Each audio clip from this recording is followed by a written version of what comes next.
नमस्कार साथियों, एक बार पुनः आपका साइकोलॉजी की क्लास में स्वागत है। देखिए, हम पिछली क्लासों में पढ़ रहे थे बालक के विकास के संबंध में। बालक के विकास में हम मनोविज्ञान की क्लास में शुरू कर रहे हैं। मनोविज्ञान में बालक के विकास के संबंध में बाल विकास हमारा जो टॉपिक चल रहा है, बाल विकास।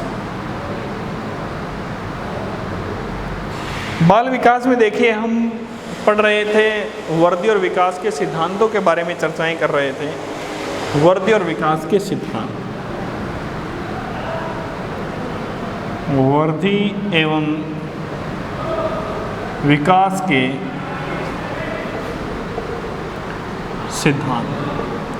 सिद्धांतों में हमने कुछ सिद्धांतों की चर्चाएं कर ली थी। कल किसी टेक्निकल प्रॉब्लम की वजह से पिछली वीडियो में कुछ न कुछ एक दो सिद्धांत लास्ट के बारे में जो चर्चाएं रह गई थी हमारी, उसके बारे में पढ़ेंगे। देखिए, मैं दोबारा से उन सिद्धांतों के बारे में चर्चाएं कर रहा हूं। हमारे पास सिद्धांत है समान प्रतिमान का सिद्धांत।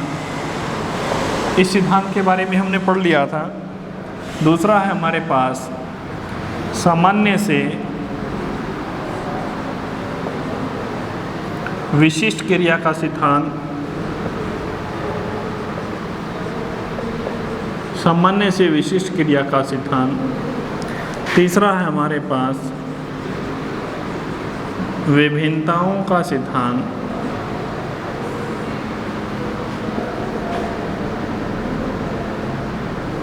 तीसरा है विभिन्नताओं का सिद्धांत। फिर है हमारा परस्पर संबंध का सिद्धांत।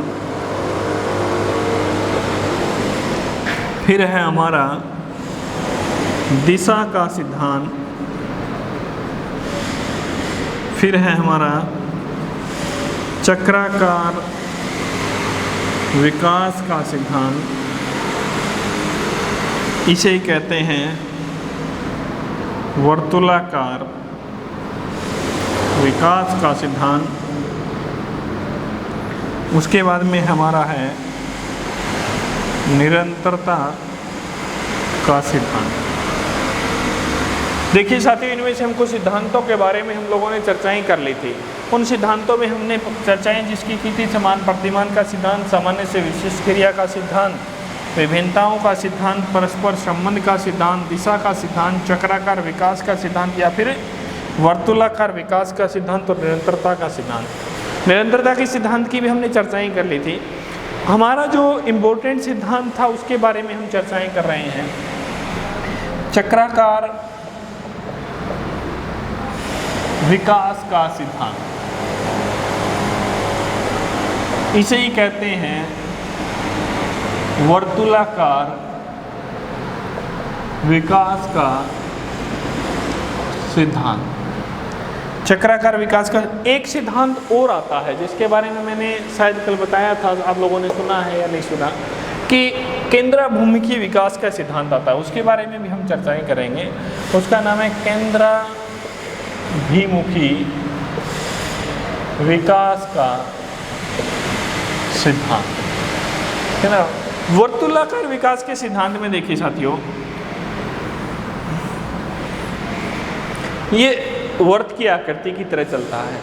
एक बात तो समझने लायक इसमें ये है, अगर आपको सही तरीके से मैं बताऊं, एक सामान्य दृष्टिकोण लेकर के बताऊं, वैसे ये सिद्धांत अलग अलग विद्वान जितने भी हैं, अलग अलग जो साइकोलॉजी टीच करने वाले हैं, वो जितने भी टीचर हैं वो अलग अलग अपने अपने तरीके से बताते हैं। लेकिन मैं यहाँ जो बता रहा हूँ उसका अलग तरीका है। सभी अपने अपने तरीके से बताते हैं। इसमें देखिए, अगर सही सामान्य रूप में समझने वाली एक बात है कि इसमें हम कई बातों की चर्चाएं करेंगे सिद्धांत में।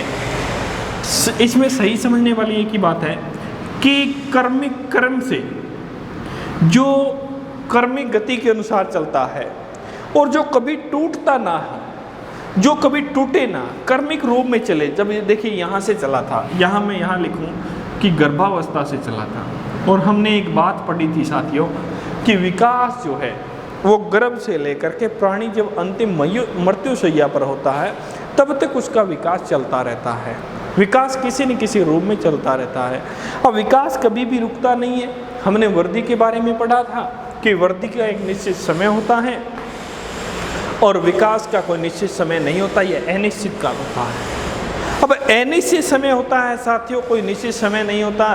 तो जो अनिश्चित होता है तो हम यहाँ ये कहेंगे कि ये गर्भावस्था से लेकर के अंतिम जो अवस्था हमारी रहती है साथियों, जो अंतिम अवस्था मैं यहाँ कहूँ कि मृत्यु तक, यहाँ जो जन्म था, जन्म से पहले ही विकास प्रारंभ हो गया साथियों।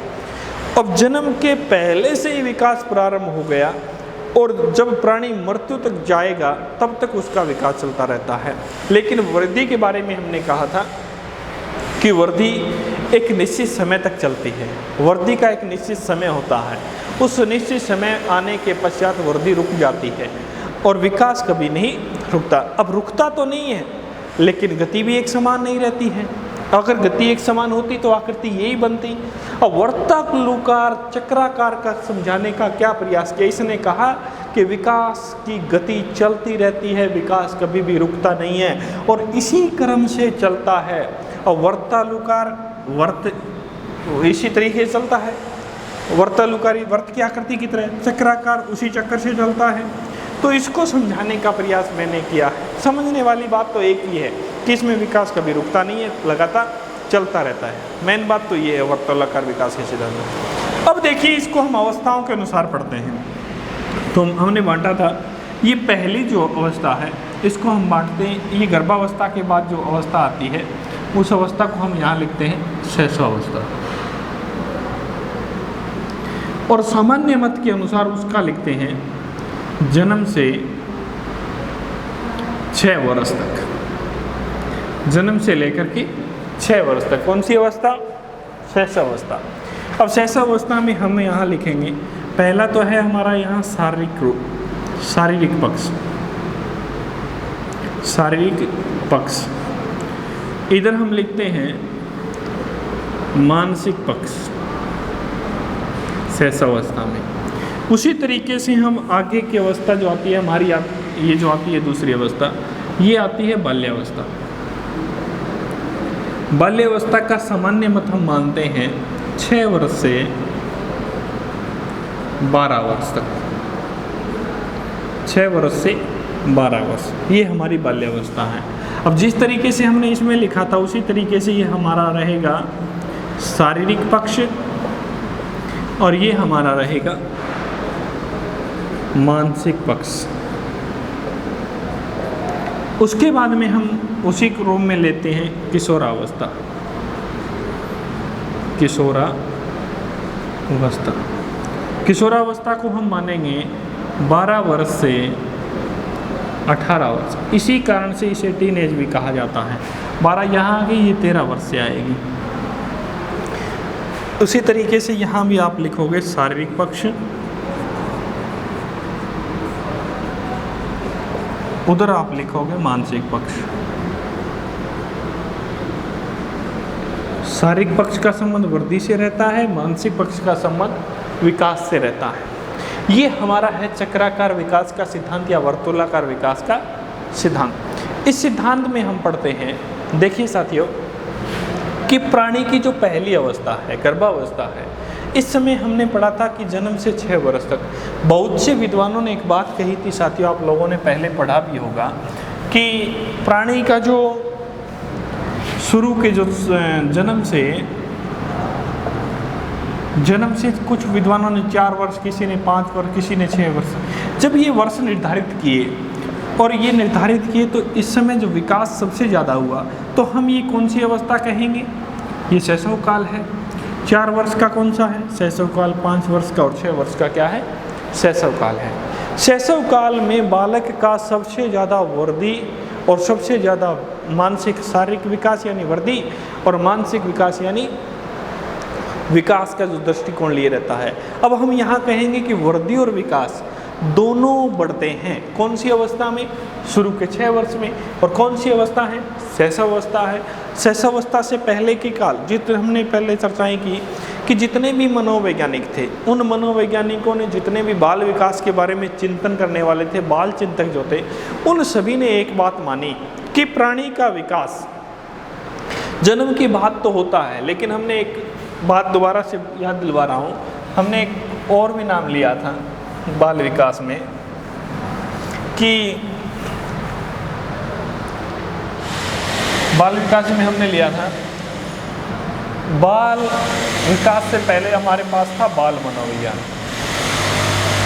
बाल मनोविज्ञान के जो जनक थे वो पेस्टालोजी थे। कौन थे? पेस्टालोजी। बाल मनोविज्ञान को बाल विकास में बदलने का जो काम किया था, बाल विकास के जो जनक थे वो श्रीमती विक्टोरिया हरलोक थी। श्रीमती विक्टोरिया हरलोक। बाल मनोविज्ञान से इन्होंने किस में बदला?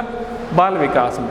जितने भी विद्वान थे, जितने भी वैज्ञानिक थे, जितने भी बाल विकास के चिंतक थे, सभी एक बात कह रहे थे कि बालक का जो विकास है, बालक का विकास जन्म से लेकर के मृत्यु तक चलता है।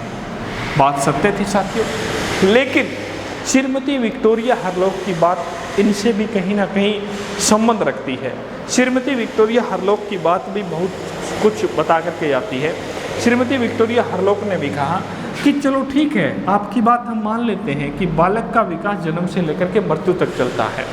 उसके बाद में देखिए उन्होंने एक बात और भी मानी कि बालक का विकास जन्म से लेकर के चलता है, बढ़िया, लेकिन बालक का विकास जन्म से पहले भी चलता है। अब उन्होंने उसके लिए, ये भारत के लिए कुछ सौभाग्य रहा है, भारत के लिए सौभाग्य रहा है। देखिए ये अभिमन्यु था, उसकी कहानियों को उन्होंने अपने साहित्य में शामिल किया था। सुखदेव मुनि की कहानियों को उन्होंने अपने साहित्य में शामिल किया था। ये भक्त और प्रहलाद की कहानियों को उन्होंने अपने साहित्य में शामिल किया था। इन कहानियों को, इन पात्रों को उन्होंने शामिल करके बताया था कि जब प्राणी जन्म लेता है तो उस समय जब जन्म लेता है तो जन्म के समय जब वो जन्म लेता है उससे पहले भी उसके गर्भ में भी विकास होता है बालक का। अब ये बात उन्होंने सत्य साबित की और ये सत्य भी है दोस्तों। जैसे हम पढ़ते हैं अभिमन्यु के बारे में पढ़ते हैं कि अभिमन्यु जो चक्रव्यूह वेदन की जो रचना थी, जिस समय उसे उस जन्म के समय ही वो जानता था, उसके बाद में वो सुखदेव मुनि के बारे में कहते हैं कि उसे भागवत पुराण की कथा सारी जुबानी याद थी। ऐसा माना जाता है कि जब 16 वर्ष का जो बालक होता है उस जैसा वो दिमाग शुरू की अवस्था में जन्म के समय ही लेकर के पैदा हुए थे। उसके बाद में वंशानुक्रम पे आधारित हम बात करें, भक्त और प्रहलाद की भी बात करें तो वो भी कहीं ना कहीं इनसे मिलते जुलते हैं। तो साथियों कहने का मतलब श्रीमती विक्टोरिया हरलोक का नाम बहुत बड़ा है बाल विकास के संबंध में। हमने बाल विकास के बारे में जब अध्ययन किया था तो शुरुआती जो पक्ष बताए थे उनके बारे में हमने अच्छे तरीके से चर्चाएं की थी। उसमें श्रीमती विक्टोरिया हरलोक के बारे में भी चर्चाएं की थी। बाल विकास के संबंध में टाइडमैन के बारे में भी हमने चर्चाएं की थी। टाइडमैन, उससे पहले पेस्टालोजी। अब बाल मनोविज्ञान को चलाने वाले पेस्टालोजी थे, लेकिन बाल मनोविज्ञान से बाल विकास में बदलने वाले कौन थी? श्रीमती विक्टोरिया हरलोक थी। अब बाल मनोविज्ञान के संबंध में चलाने वाले पेस्टालोजी थी, ये बात मैंने कई बार बताई, लेकिन इसमें से क्वेश्चन ही पूछा जाता है क्यों थे पेस्टालोजी? क्योंकि पेस्टालोजी ने अपने ही 3.5 वर्षीय पुत्र पे अध्ययन किया था साथियों। 3.5 वर्षीय अपने पुत्र पे अध्ययन करके इन्होंने एक लेख प्रकाशित करवाया था। उस लेख को उन्होंने बहुत सी पत्र पत्रिकाओं में प्रकाशित करवाया साथियों, और उस लेख का नाम इन्होंने लिखा था बेबी बायोग्राफी। क्या था? Baby biography. ये लेख लिखा था इन्होंने, और इस लेख को उन्होंने बहुत सी पत्र पत्रिकाओं में प्रकाशित करवाया। और ये जो पत्र पत्रिकाएं थी उधर यूरोप के देशों में इन्होंने प्रकाशित करवाया। और जब ये प्रकाशित करवाया तो इनका प्रभाव जर्मनी के एक डॉक्टर थे। कौन थे? वो डॉक्टर थे। और डॉक्टर किसके थे? बच्चों के थे। इन डॉक्टर थे, उनका नाम था टाइडमैन। कौन था? टाइडमैन। टाइडमैन की आगे बढ़ते हैं तो जीवन इतिहास विधि आती है। कौन सी आती है? जीवन इतिहास विधि। इसी को हम कहते हैं वर्त विधि। कौन सी कहते हैं? वर्त विधि। इसे कहते हैं व्यक्ति इतिहास विधि। क्या कहते हैं? इसी को इंग्लिश में कहते हैं केस स्टडी मेथड। क्या कहते हैं? और इसका जो उपचार किया जाता है वो चिकित्सा के क्षेत्र में किया जाता है। किस क्षेत्र में? डॉक्टर थे तो किस में करेंगे? चिकित्सा के क्षेत्र में करेंगे। इनका जो यूज है वो किस में किया जाता है? चिकित्सा के क्षेत्र में किया जाता है। तो ये जो कार्य करने के पश्चात जब इनका जो प्रभाव इन टाइडमैन पे पड़ा, टाइडमैन ने भी बहुत बच्चों के विकास के ऊपर अध्ययन किया। तो ये जो कार्य किया था वो पेस्टालोजी ने किया था साथियों। और जब पेस्टालोजी ने ये जो काम किया, इसी कारण से बाल मनोविज्ञान के जनक पेस्टालोजी कहा जाता है। और बाल विकास के संबंध में काम करने वाली जो थी वो श्रीमती विक्टोरिया हार्लॉक थी साथियों। विक्टोरिया हार्लॉक का नाम बाल विकास के संबंध में बहुत बड़ा नाम है। अब हम बात कर रहे हैं वर्तानुकार विकास के सिद्धांत। ये यहाँ से आपको बालक के विकास के बारे में मेरा समझाने का यहाँ प्रयास था कि बालक जो है वो जन्म से पहले भी सीखता है। अब हम यहाँ अगर एक अवस्था और डिवाइड करें शैशवावस्था की, तो कोई किंतु परंतु नहीं है। देखिए, इस अवस्था में मैं कहूँ कि यहाँ बालक ने जन्म लिया था, और जन्म लिया था तो सबसे बड़ा क्षेत्र है कि नहीं। देखिए इस आकृति को देखिए, यहाँ से यहाँ तक का क्षेत्र बड़ा है कि नहीं है। यहाँ से लेकर के ये जो यहाँ हम मैं कहूँ कि ये गर्भावस्था है, यहाँ से प्राणी का जो बीजावस्था मैं कहूँ, यहाँ बीजावस्था या गर्भावस्था, उस अवस्था में प्राणी का यहाँ जीवन प्रारंभ हुआ है। यहाँ से लेकर के यहाँ तक आएगा तो यहाँ से ये जो अवस्था का जो समय है वो तो 270 दिन है। गर्भावस्था का समय कितना है? 270 दिन। और यहाँ तक आएगा तो उसका कितना हो जाएगा? 6 वर्ष। मैंने यहाँ लिखा है कि जन्म से 6 वर्ष। तो यहाँ जितना ज़्यादा क्षेत्र है साथियों, इसका मतलब यही है, मेरा समझाने का प्रयास है, कहीं भी ऐसा किसी पुस्तक में नहीं दिया गया, केवल और केवल समझने के लिए आप ये अनुमान लगाए कि जितना ज़्यादा क्षेत्र है तो उसका उतना ही ज़्यादा क्या है? शारीरिक विकास है, उतना ही ज़्यादा क्या है? मानसिक विकास है। अब साथियों, कई विद्वानों ने तो ऐसा ही कहा कि प्राणी जब जन्म लेता है, उस जन्म लेने के पश्चात जब उसके 3 वर्ष हो जाते हैं, 4 वर्ष हो जाते हैं, 5 वर्ष तक उन्होंने कहा कि प्राणी अपने पूरे जीवन में सीखना है, उसका कितना सीख लेता है? 50% शुरू की जो अवस्थाओं में सीख लेता है। और साथियों 3, 4 और 5 वर्ष की जो आयु है वो कौन सी है? शैशवावस्था है। कितना सीख लेता है? 50%। उसके बाद देखिए, शुरू में आपके मन में सबसे बड़ा क्वेश्चन ये होगा कि शुरू के तो 3 वर्ष होते हैं। किलपैट्रिक ने भी कहा है, वो उधर ये सिगमंड फ्राइड ने भी कहा है, गुडेनेफ ने भी ऐसी बात कही है। देखिए 3 वैज्ञानिक थे, 3 वैज्ञानिकों ने बालकों के बारे में पूर्ण रूप से अध्ययन किया। एक तो गुडेनेफ है, सिगमंड फ्राइड है, ये जो मनोवैज्ञानिक थे, गुडेनेफ था, सिगमंड फ्राइड है, किलपैट्रिक भी है। इन्होंने एक बात कही, इनकी अगर आयु वर्ष देखें तो तीनों की सेम है, ज़्यादा इसमें अंतर नहीं है। तो इनमें से कोई 3 वर्ष कह देता है, कोई 4 वर्ष कह देता है। समझने का प्रयास कीजिए, यहाँ निर्धारित आयु को समझने की कोशिश मत कीजिए। 3, 4 और 5 वर्ष इन्होंने कहा, तो हम यहाँ अनुमान लगाएंगे कि 3, 4 और 5 वर्ष की आयु कौन सी होती है? शैशवावस्था होती है। और 3, 4, 5 वर्ष की आयु शैशवावस्था होती है। तो शैशवावस्था में प्राणी का सबसे ज़्यादा विकास होता है, यानी पूरे जीवन में जितना सीखता है उसका 50% कितने वर्ष में सीख लेता है? शुरू के 3 या 4 वर्षों में प्राणी सीख लेता है। अब शुरू के 3, 4 या 5 वर्षों में प्राणी ने सीखा, यानी 50% उसका विकास हुआ। आप कहोगे कि सर ये कैसे संभव है? 50% विकास कैसे हो सकता है? हो सकता है साथियों, अब मैं आप लोगों को बताऊं कि आप लोगों ने खाना पीना, रहना, सहना, ये सारी की सारी विकास की प्रक्रियाएं थी।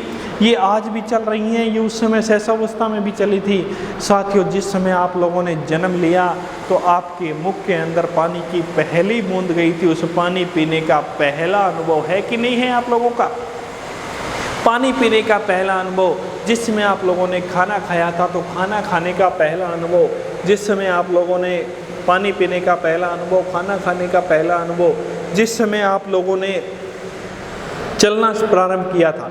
जैसे मैंने कहा कि खाना खाने का पहला, जब पहली बार आप लोगों ने खाना खाया था, जब पहली बार आप लोगों ने पानी पिया था, पानी तो आज भी पी रहे हैं, खाना तो आज भी खा रहे हैं, चल तो आज भी रहे हैं। जब पहली बार तुम लोगों ने चलना प्रारंभ किया था तो एकदम से जिस गति से आज दौड़ रहे हो उस गति से उतनी ही गति में दौड़ना प्रारंभ नहीं किया था तुम लोगों ने, धीरे धीरे चलना प्रारंभ किया था और धीरे धीरे से चलने के बाद आज भी चल रहे हो। आज वो परिपक्वता की ओर लेकर के जा रहा है आपको। उस समय आपका विकास चल रहा था, आज परिपक्वता की ओर जा रहे हैं। चाहे वो शैशवावस्था के वो वर्ष थे, 3 वर्ष, 4 वर्ष या 5 वर्ष की वो बातें थी।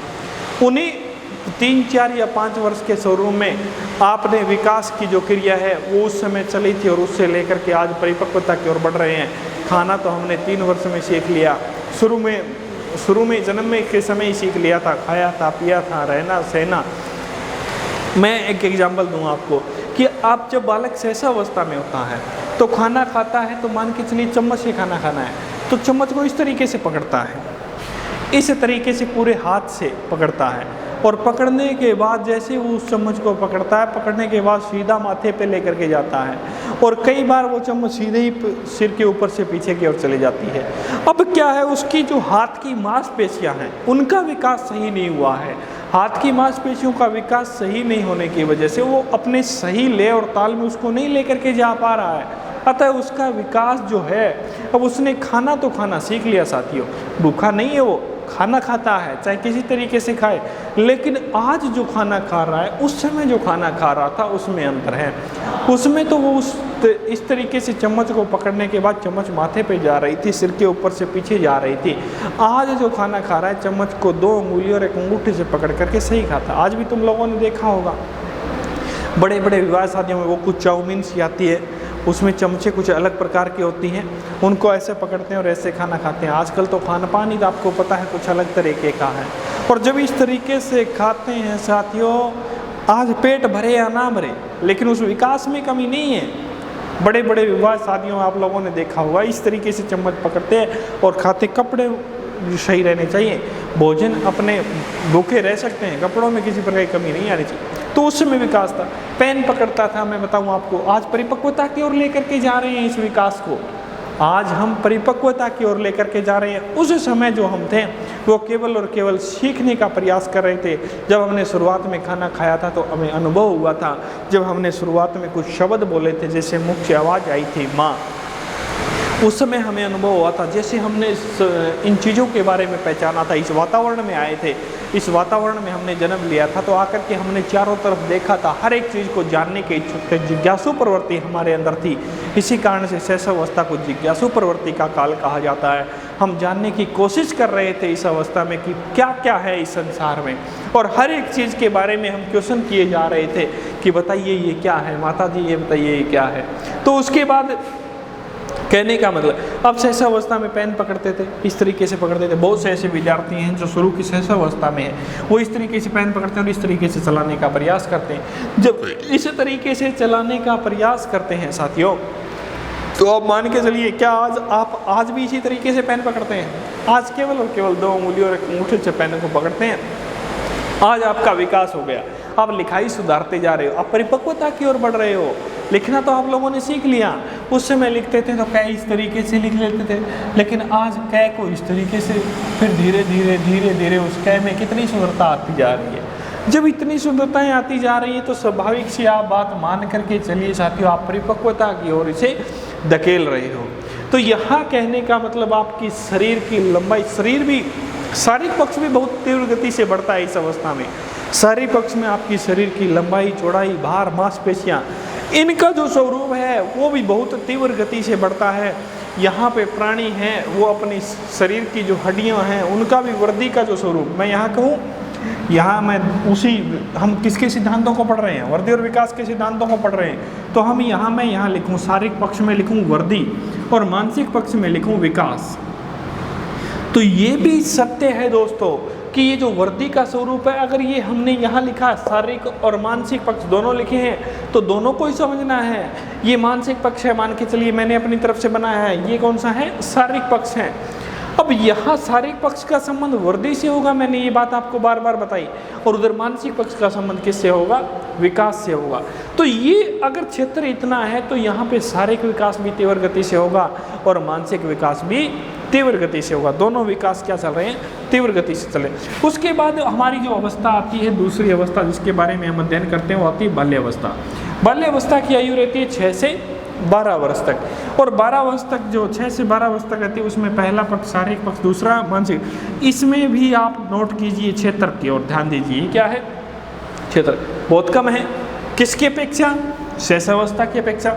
ये हमारी शैशवावस्था है यहाँ से लेकर के यहाँ तक, और ये यहाँ से लेकर के कौन सी अवस्था है? बाल्यावस्था।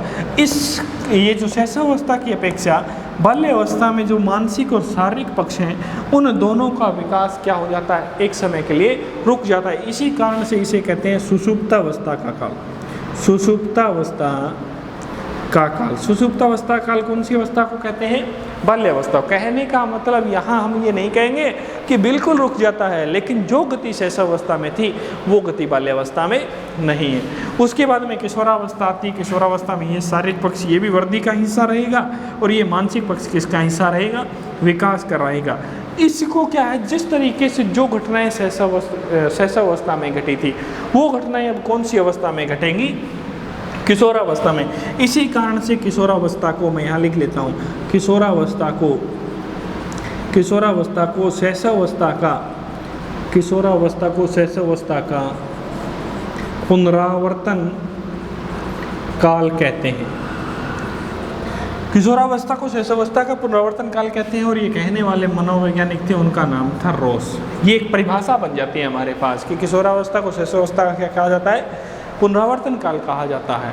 ये हमारे पास परिभाषा बन जाती है। तो यहाँ पे जो कार्य जिस गति से तीव्र गति से शैशवावस्था बढ़ रही थी उसी तीव्र गति से कौन सी अवस्था बढ़ती है, किशोरावस्था बढ़ती है। तो ये हमारा सिद्धांत था चक्राकार विकास का सिद्धांत, जिसे हम कहते हैं वर्तुलाकार विकास का सिद्धांत, चक्राकार विकास का सिद्धांत या फिर वर्तुलाकार विकास का सिद्धांत। अब हमारा रह जाता है केंद्राभिमुखी विकास का सिद्धांत, वो अगली वीडियो में हम चर्चाएं करेंगे। धन्यवाद साथियों, आशा और उम्मीद यही करेंगे कि आप लोग अच्छे तरीके से समझ रहे हैं, अच्छे तरीके से समझ में आ रहा है। धन्यवाद।